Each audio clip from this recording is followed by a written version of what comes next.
Boa tarde, turma, tudo bem? Essa é a nossa segunda videoaula da sequência número 8. Nesta videoaula eu vou falar sobre 2 dias, tá? O conteúdo de terça-feira, que é História, Geografia e Português, e de quarta-feira, que envolve Ciências. Para esses 2 dias a gente não colocou nenhum questionário, tá? São só atividades de leitura e entendimento do que vocês estão lendo. Fica aqui a dica para que vocês conversem, né, com os familiares sobre os temas desse texto para que vocês possam se apropriar do conteúdo. Mas para esses textos não há atividades a serem feitas no caderno. Ou na folhinha. O primeiro texto aqui, para terça-feira, dentro de História, Geografia e Português, é um texto que fala sobre migração interna.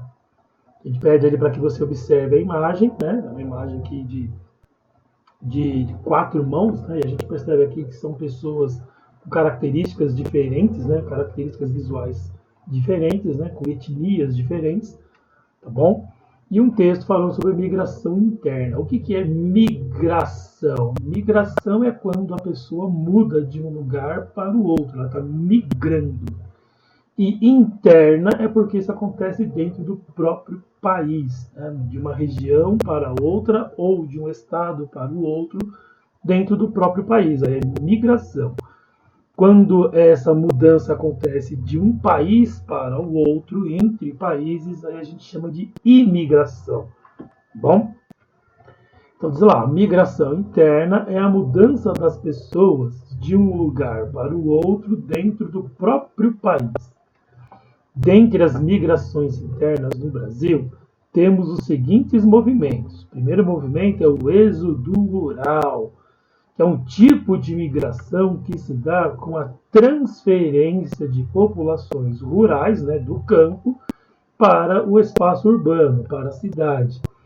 O Brasil passou por um êxodo rural muito grande, por exemplo, lá nos anos 60, até antes dos anos 60, né, onde muitas pessoas que viviam no campo elas se mudaram para as cidades em busca de uma condição melhor de vida ou de condições, né, mais adequadas para viver.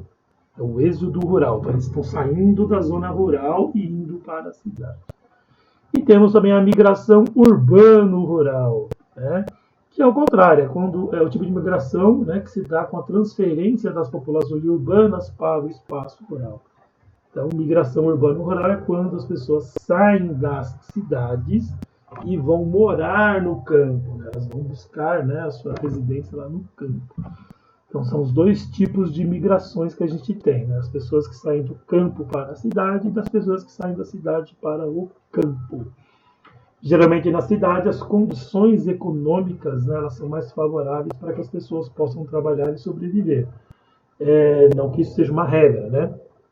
Porque às vezes as cidades elas ficam superlotadas com muitas pessoas e a cidade não dá conta, né, de ter condições de vida para todas essas pessoas, porque envolve saneamento básico, educação, saúde, né, todos os serviços aí que o Estado oferece para essas pessoas. Quanto mais pessoa tiver, mais precário ficam esses serviços. Tá bom? Geralmente quem busca a migração do urbano, da cidade para o rural, busca também uma qualidade de vida melhor, pensando numa vida mais tranquila, mais em contato com a natureza, com um pouco menos de correria do dia a dia que costuma ter nas cidades. Tá bom? Isso é migração. Dentro dessa aula aqui nós também temos um mapa, primeiro mapa do Brasil, mapa político do Brasil. O que é um mapa político?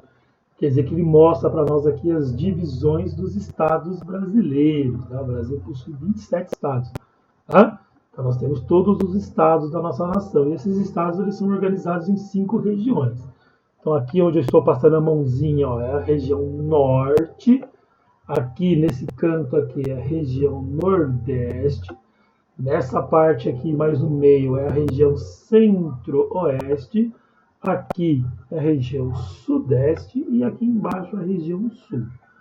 Nós, por exemplo, estamos no estado de São Paulo. O estado de São Paulo está dentro da região sudeste.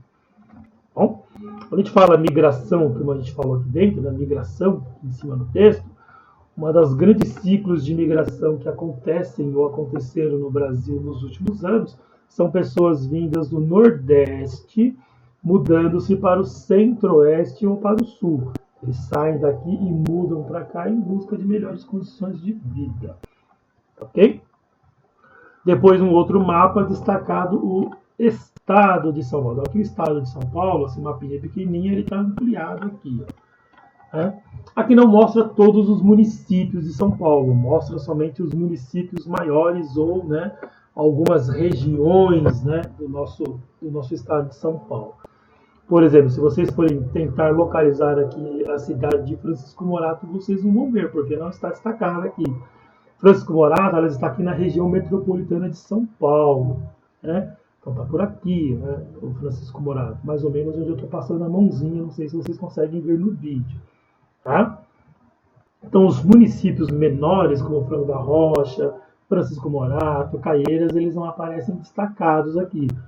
Aparecem mais as cidades que costumam abranger algumas regiões, né, dentro do estado. Por exemplo, a região metropolitana de São Paulo, região metropolitana de Campinas, então aqui dentro tem outras cidades que não estão destacadas, entre outras. Tá bom? Então são os maiores municípios do nosso estado de São Paulo. Ok? E é isso. Tá? Então nós temos aqui primeiro a fala sobre o que é imigração. Aqui um mapa indicando o território brasileiro dividido por estados e aqui em destaque o estado de São Paulo, que é onde nós vivemos. A gente vive aqui nessa região onde eu estou passando a mãozinha do cursor aqui, do mouse. Tudo bem? Essa é para terça-feira. Aí para quarta-feira nós temos aqui um texto de ciências, né? E aí coloca português também como lá em cima lá por causa da interpretação. Então é outra disciplina. E aqui o texto fala sobre poluição luminosa. Olha para o texto aqui, né? Desculpa, para a imagem, e vamos ler o texto para a gente entender. Ó. A poluição luminosa é causada pelo excesso de luz artificial presente principalmente nos grandes centros urbanos. Pode ser emitida por luzes externas, anúncios publicitários e principalmente pela iluminação pública. A iluminação pública irregular, além de desperdiçar energia, ofusca a nossa visão do céu, tornando visíveis somente as estrelas mais brilhantes. Além disso, esse tipo de poluição causa diversos impactos para os seres vivos, afetando os ciclos migratórios, alimentares e reprodutivos de diversas espécies de animais e plantas. Nos seres humanos, pode causar distúrbios do sono, irritação, depressão e entre outros, né, outros problemas. Então, poluição luminosa está falando sobre a iluminação aí artificial, aquela que não é da natureza. Né? Por exemplo, se você estiver no meio da cidade, Francisco Morato, ou seja, qualquer cidade, em virtude das luzes, né, que nós temos dos postes, das casas, dos automóveis e tal, se a gente olhar para o céu, a gente não consegue ver quase estrela nenhuma, só as estrelas mais brilhantes, como o texto fala aqui. Agora, se você tiver a oportunidade de ir num lugar escuro, na natureza, né, em cima de um morro, por exemplo, de um monte, né, uma montanha, ou numa praia que não tem iluminação, né, artificial, é tudo escuro à noite, você vai ficar surpreso do tanto de estrela que você consegue enxergar no céu.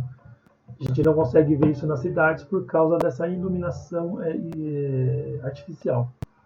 Ok?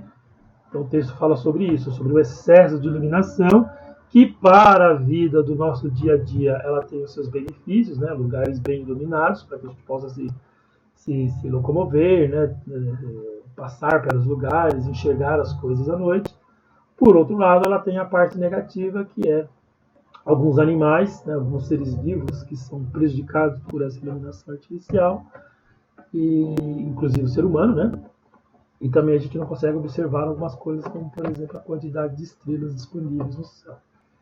Bom, então é só um texto também falando sobre o tema. Tá? Ambos os temas, migração e iluminação, esses temas serão abordados nas próximas aulas de ciências, história e geografia, né, que seria na próxima semana, na próxima terça e na próxima quarta, aí com questões e atividades falando desse tema. Aqui nós só colocamos, só apresentamos o tema para vocês.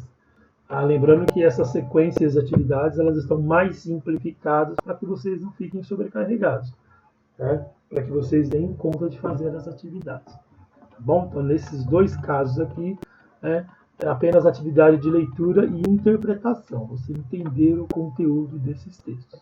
Ok? Espero ter ajudado aí. Qualquer dúvida, vocês me chamem lá pelo WhatsApp. Tá? Tenham uma boa tarde e fiquem com Deus. Tchau, tchau.